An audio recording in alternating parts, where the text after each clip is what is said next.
Ouais. Je vais dire, il y a autant de monde pour le premier que le dernier. Pourquoi tu as décidé de revenir déjà cette année? Question. Ben, j'ai décidé de refaire le Vendée Globe avant même de finir le précédent. En fait, j'avais pas envie de finir le précédent. J'avais envie de continuer la route. Et si le Vendée Globe était reparti tout de suite après le précédent, je serais reparti. Donc pourquoi je suis là aujourd'hui? C'est pour répondre à la même question que je me suis posée il y a 8 ans. Il y a 8 ans, je me suis posé la question de savoir est-ce que je suis capable de faire le Vendée Globe. Est-ce qu'un mec comme moi est capable de faire le Vendée Globe? Donc faire le Vendée Globe, c'est préparer le Vendée Globe et ensuite faire l'épreuve. Est-ce que j'en suis capable? Alors, on va me dire, bah, tu l'as déjà fait, donc ça veut dire que tu en es capable. Oui, certes, mais la dernière fois, c'était en partant de rien, en partant de zéro et en allant dans l'inconnu total. Le Grand Sud, je connaissais pas. En solitaire, je connaissais pas. Et aujourd'hui, c'est exactement la même question. Est-ce que je suis capable de faire le Vendée Globe, d'être sur la ligne de départ et d'aller jusqu'à la ligne d'arrivée? Est-ce que j'en suis capable en sachant ce qui m'attend? C'est juste une toute petite différence dans la question, mais pour moi, c'est un monde de différence. À quoi va me servir l'expérience que j'ai? Est-ce qu'elle va m'aider ou au contraire, est-ce qu'elle va rendre la vie plus dure? Voilà. Est-ce que je suis capable de faire le Vendée Globe en sachant ce qui m'attend? Voilà pourquoi je suis là. Il y a 4 ans, tu es revenu avec une clé. Ouais. Cette clé, qu'est-ce que tu viens? Alors cette clé, elle a une histoire formidable, puisque 6 mois après l'arrivée du dernier Vendée Globe, j'ai été invité par le Vatican à rencontrer le pape, sa sainteté, et je suis allé chercher cette clé à Rocamadour. Et je l'ai ramené au Vatican avec ma famille. J'ai rencontré le pape François qui a béni la clé des océans, qui m'a béni ici également. Avant de la ramener à Rocamadour, on a organisé un pèlerinage pour ramener cette clé. Elle est maintenant au pied, ou non pas au pied d'ailleurs, à côté de la Vierge Noire de Rocamadour, dans la chapelle de Notre-Dame. Voilà, dans un joli cadre. Elle est là, elle est exposée. Pour combien de temps, je ne sais pas. Voilà l'histoire de la clé. Cette année, tu espères finir avant-dernier, à la fin de l'équipe cette année au niveau de la place et au niveau du temps déjà. Alors, j'ai absolument aucune ambition de battre quiconque sur le Vendée Globe. Que je finisse devant 2 bateaux, 4 bateaux, 10 bateaux, que je fasse le Vendée Globe en 80 jours, 100 jours, 150 jours, c'est pas mon sujet. C'est absolument pas mon sujet. Le Vendée Globe, on doit le terminer. Maintenant, il y a une règle. Elle n'existait pas avant. Mais maintenant, il y a une règle qui dit qu'on doit terminer le Vendée Globe en pas plus de 163 jours. Donc si on me demande mon objectif sur le Vendée Globe, c'est de finir le Vendée Globe en moins de 164 jours. Ça ne veut pas dire que je vais mettre 163 jours. Je vais peut-être en mettre 120, je vais peut-être en mettre 110, je vais peut-être en mettre 150. Il faut juste que je fasse moins de 164 jours parce que ça voudra dire que je finirai le Vendée Globe classé. Et c'est tout ce qui compte pour moi. Qu'il y ait un bateau derrière, 10 bateaux derrière, je m'en moque complètement. Je ne fais pas le Vendée Globe contre quelqu'un. Je fais le Vendée Globe contre moi-même. C'est tout. Est-ce que tu penses que le record de Hermel sera battu cette année ou pas? C'est absolument certain. C'est le record de Armel, si on parle de potentiel de vitesse, hein, des bateaux comme celui qui est derrière nous, ou Hugo Boss, enfin voilà, si on parle de ces bateaux-là, il est certain que le record va tomber. Maintenant, c'est une course à la voile, et la voile est dépendante de la météo. On avait eu une bonne météo sur le dernier Vendée Globe en général. Maintenant, si on est contre beaucoup d'adversité, peut-être que les bateaux seront obligés de ralentir. Il y a peut-être beaucoup de bateaux très rapides qui vont casser aussi. Donc combien il y aura de bateaux à l'arrivée, de bateaux modernes à l'arrivée? Aujourd'hui, personne n'est capable de le dire. Mais potentiellement, les nouveaux bateaux peuvent mettre une semaine au record de Armel Lecléache. Il n'y a aucun doute que les bateaux d'aujourd'hui vont beaucoup plus vite que le bateau d'Armel qui était le plus rapide il y a 4 ans. Il y a eu une évolution considérable en 4 ans. la préparation cette année a été un peu difficile. Ouais. Comment ça s'est passé pour toi avec le confinement, l'après-confinement, tout ça? Bah le confinement a été,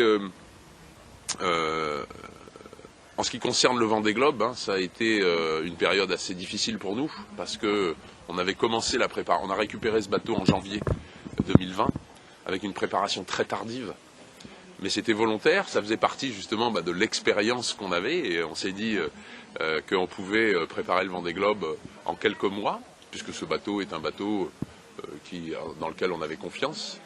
Maintenant, le confinement a tout bouleversé, puisque ça faisait un mois qu'on était sur le bateau, quand on était obligé de s'enfermer pendant 2 mois. Donc ça a vraiment bouleversé notre préparation, beaucoup perturbé, puisque nous on est de Toulon, notre bateau était à Saint-Malo, les fournisseurs, après le confinement, il n'y a rien qui fonctionnait, et on est une toute petite équipe, hein, on est 1, 2, 3 personnes, pas plus. Donc ça a vraiment bouleversé notre préparation et on le paye aujourd'hui. Maintenant, on le paye parce qu'on n'est pas prêt, on le paye parce qu'on a passé la jauge au forceps, on a été éliminé du Vendée Globe avant d'être repêché la semaine dernière. Voilà, on le paye. Le bateau est loin d'être terminé, mais on sera au départ et dans des conditions qui ne seront pas idéales. Mais bon, c'est pas grave. La dernière fois, on est parti dans des conditions pires, donc c'est pas un vrai souci en fait. Après. Toute cette expérience de confinement, de passer 2 mois seul chez soi, moi j'ai trouvé ça génial. J'ai trouvé que c'était une vraie opportunité de pouvoir, pour tout le monde de pouvoir. Alors il y a des gens qui ont vécu ça de manière très difficile. Je comprends très bien hein, que ça peut être très très difficile à vivre. Pour moi, ça a été une vraie chance en fait, qu'on puisse vivre ça. Parce que l'humain est fait qu'il oubliera les épreuves et il ne se gardera que le bon. Et le bon dans le confinement, c'est justement d'avoir pu poser le monde pendant 2 mois et poser les gens pendant 2 mois. Et il y en a beaucoup qui en ont tiré un bénéfice. Il y en a qui en ont beaucoup plus souffert, hein, bien sûr. Hein, je le cache pas et chacun vit comme il le peut, hein, ce genre d'expérience. Mais je trouve que c'est une vraie chance qu'on a. Personne n'avait vécu ça avant. Personne. Si on regarde ça de manière positive, on se dit mince, j'ai vécu quelque chose que personne n'a vécu avant moi. C'est chouette quand même. Mais c'est ça, mais oui, mais c'est ça. Dans 100 ans, dans 200 ans à l'école, on apprendra que pendant 2 mois, le monde s'est arrêté. Bon, ok, on l'a vécu, ça a été dur pour certains, plus facile pour d'autres, mais c'est un fait d'histoire, c'est un fait historique. Et mince, c'est chouette quoi. C'est chouette de faire partie de ces gens qui ont vécu cette expérience-là. Moi je le vois comme ça. Le repêchage, par rapport à ton moteur, c'est bien ça? Ouais. Est-ce que tu nous en parlais un petit peu? Qu'est-ce qui s'est passé? Ben voilà, donc ça fait partie de ce que je disais tout à l'heure au sujet de notre préparation qui a été chaotique. Et on a, à bord de Mercy, on est un des 2 seuls bateaux à être avec un moteur à propulsion électrique. On est obligé d'avoir un moteur sur ces bateaux, bien qu'on fasse le tour du monde à la voile. On est obligé d'avoir un moteur pour des problèmes de sécurité. Et on a une règle qui dit que chaque bateau doit être capable de naviguer au moteur pendant 5 heures. C'est comme ça, c'est la règle, c'est écrit. Et ce test de 5 heures, on ne l'avait pas fait parce qu'on n'était pas prêt à le faire. Et on l'a fait 1 semaine avant l'échéance, parce qu'il y avait aussi une échéance qui était au 15 octobre, où on devait avoir rempli ces conditions. 15 octobre à midi. Et on a fait un premier test le 7 octobre, je crois, qui n'est pas passé, parce qu'on avait des problèmes d'électronique dans les batteries, machin. Et on a repassé ce test le 14 au soir, et c'est pas passé. On s'est aperçu qu'on avait une batterie sur les 8 batteries lithium qu'on a à bord, qui font tourner le moteur. On en avait 1,5 qui était défectueuse. Et donc on a on a été éliminé du Vendée Globe, puisqu'on ne remplissait pas les conditions. On ne remplissait pas ces conditions-là, qui sont des conditions de sécurité, donc c'était normal qu'on soit éliminé du Vendée Globe. Après, les autorités ont entendu notre supplique de dire que ça serait quand même tellement dommage qu'un projet soit éliminé du Vendée Globe d'une course à la voile pour un problème d'une batterie qui fait défaut. Alors après, on peut toujours appliquer le règlement à la lettre et dire bah oui, mais t'avais qu'à être prêt avant, hein, bien sûr. Et j'ai très bien compris ça. Et si la décision était restée telle quelle, je serais parti et puis voilà. Enfin, j'aurais quitté le port, j'aurais quitté le Vendée Globe. Triste, mais moi je suis quelqu'un qui respecte les règlements de course. Mais les autorités, la direction de course, la direction du Vendée Globe et le président de la région, le président du Vendée Globe, ont compris que c'était quand même pas un drame que de me redonner 24 heures pour changer ma batterie et refaire un essai. Franchement, c'était pas grand-chose. C'était, oui, un petit glissement d'une date, une petite faveur peut-être, mais est-ce que c'est une grande faveur que à 3 semaines du départ, c'est pas comme si j'étais arrivé avec un bateau qui ne tournait pas, un moteur qui marchait pas. Voilà, il tenait pas les 5 heures parce que j'avais une batterie qui déconnait. Donc on a changé la batterie, on a refait le test et on est passé. Le reste c'est de la littérature. Il y a 4 ans, lors du premier Vendée Globe, il y avait 3 000 personnes dans le cheval. Ouais. Cette année, il y en aura 9 000. Ouais. Comment sortir? C'est un sujet délicat. C'est un sujet délicat parce que moi, la course sera belle, hein. L'épreuve sera belle, le Vendée Globe, ça sera beau, tout ira bien. Une fois qu'on sera parti, tout ira bien. La course prendra le dessus. Mais est-ce qu'on a bien fait de faire un Vendée Globe avec des contraintes très importantes au niveau du village, au niveau des partenaires, au niveau des médias, au niveau du public. Ce public qui fait ce qu'est le Vendée Globe. C'est-à-dire le Vendée Globe avec 300 à 400 000 personnes le jour du départ, c'est ça qui fait le Vendée Globe. On a décidé de partir quand même, en mettant que 10 000 personnes le jour du départ. Est-ce qu'on a bien fait? Je ne sais pas. Je ne sais pas si on a bien fait. C'est ce qui a été décidé. C'est comme ça, mais c'est très dommage. C'est dommage que les conditions d'aujourd'hui, voilà, on les subit complètement, hein, vont empêcher ces centaines de milliers de personnes de venir partager un moment qu'ils n'oublieraient jamais. Moi, je trouve c'est dommage. C'est dommage qu'on ne puisse pas le leur permettre. Pour moi, ça ne change pas grand-chose. On va partir, on va remonter le chenal, puis on va quitter la terre pour quelques semaines ou quelques mois. Ça ne change pas grand-chose. Mais pour le public, c'est dommage. C'est triste pour eux. Oui, moi, je suis assez triste, en fait, de voir les pontons. C'est très agréable d'avoir les pontons à moitié vides, hein, parce que quand on doit trimballer un outil il y a 4 ans et qu'on met une demi-heure pour aller au container et revenir, aujourd'hui on met 5 minutes, quoi. Donc c'est génial. on a un couloir de sécurité, c'est super. Hein. Pour nous c'est génial. Mais bon, ça enlève énormément des trucs. Voilà, mais on le vit comme ça, c'est pareil pour tout le monde et il faut quand même pas trop se plaindre parce qu'on est quand même un petit peu privilégié d'être là. Il y en a d'autres qui vivent cette période de manière beaucoup plus difficile. Donc bon, voilà, c'est pas non plus très grave, quoi. Pour nous, hein, pour nous.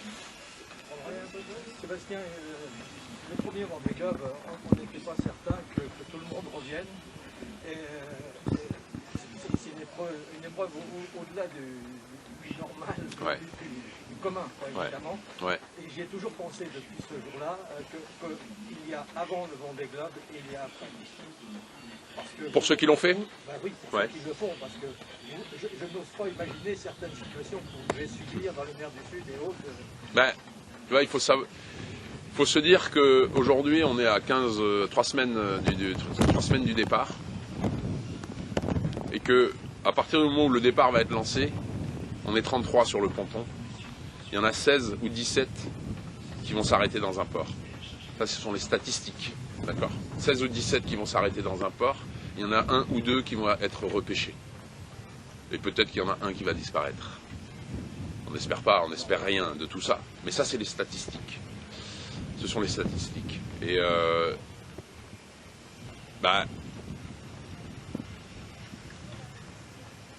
ça me renforce dans ce que je dis tout le temps.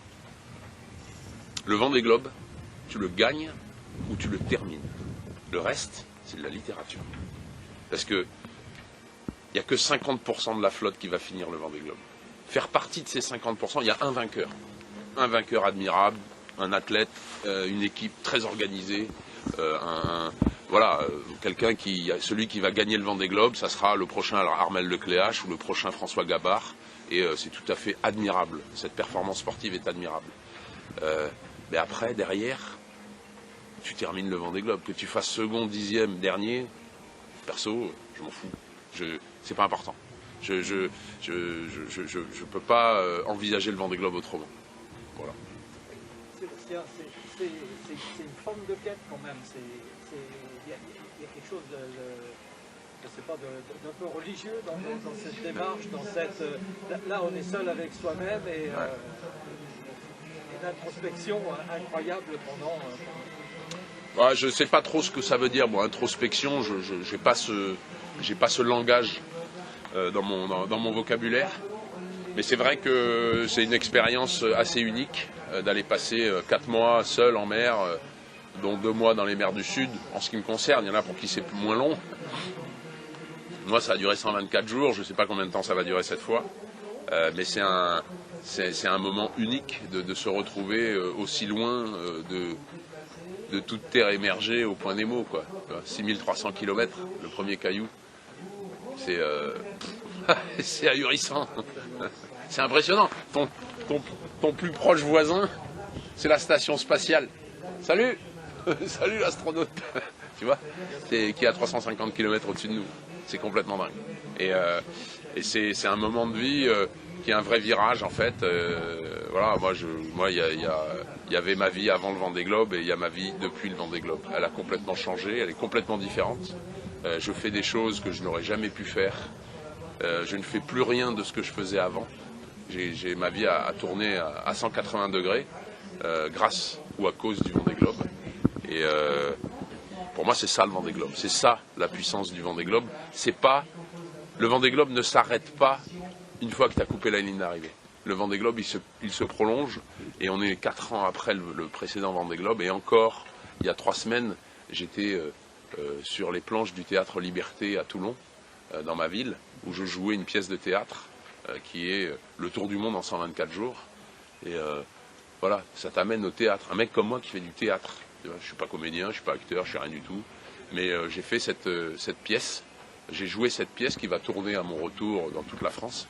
Et cette pièce de théâtre, alors pour moi, c'est une expérience extraordinaire. Parce que, voilà, je ne suis pas acteur, j'ai jamais fait ça.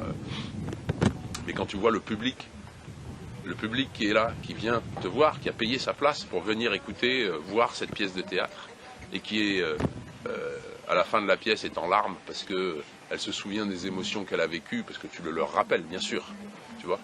Que tu vois que ces gens-là sont en larmes, tu te dis, merde, qu'est-ce que ça peut leur apporter, tu vois, qu'est-ce que ça leur porte, cette histoire. 4 ans après, on a oublié une épreuve sportive 4 ans après. Si c'est qu'une épreuve sportive, on l'a oublié parce qu'elle a été remplacée par une autre épreuve sportive. C'est pour ça que je dis que le Vendée Globe, il y a le sport pour gagner le Vendée Globe, super, bravo, champion du monde, impeccable. Tu gagnes le Vendée Globe, bravo, tu gagnes les Jeux Olympiques, bravo, c'est une épreuve sportive, super. Mais il y a aussi le Vendée Globe qui est un truc colossal. Et le Vendée Globe, ça dure pas 4 mois, ça dure une vie, quoi. Il y a des gens qui sont touchés par le Vendée Globe pour leur vie. Et si on peut leur apporter ça, ce public nous a permis d'être là. C'est eux qui nous ont permis d'être là. Moi, c'est pour ça que mon bateau il s'appelle Merci. C'est uniquement pour ça. Merci de m'avoir permis d'être là. Je trouve qu'il est normal et de mon devoir de leur apporter le plus que je peux avec mon merci et avec. C'est un privilège. Ils m'ont donné ce privilège. Donc, tu vois, quand tu fais une pièce de théâtre ou quand tu fais une BD ou un bouquin ou un truc comme ça, tu leur apportes quelque chose. Tu les remercies de t'avoir permis d'être là. Ça, j'ai aucun doute depuis le début. C'est avant tout l'aventure humaine qui intéresse le grand public. C'est évident. Pour moi, c'est clair. Pour moi, c'est clair. Dernière pour moi, Sébastien. As-tu connu quelques moments terribles quand même au milieu des éléments déchaînés en se disant là ça va pas passer quoi. Ouais. Plein de moments comme ça, bien sûr, des moments très durs, mais ce sont des instants, ce sont juste des instants. C'est comme le confinement, ce sont des instants, et l'humain, il est tellement bien fait qu'il oublie ces instants difficiles. Il les surmonte parce qu'il est bien obligé, hein, voilà, ou alors il jette à l'eau et puis on en termine. Mais autrement, de toute façon, tu vas les surmonter. Donc tu vas les surmonter puis tu vas les oublier en fait. Mais on en reparle dans quelques mois. Oui, tout à fait. Et pour moi, tu seras mon champion et c'est... Non,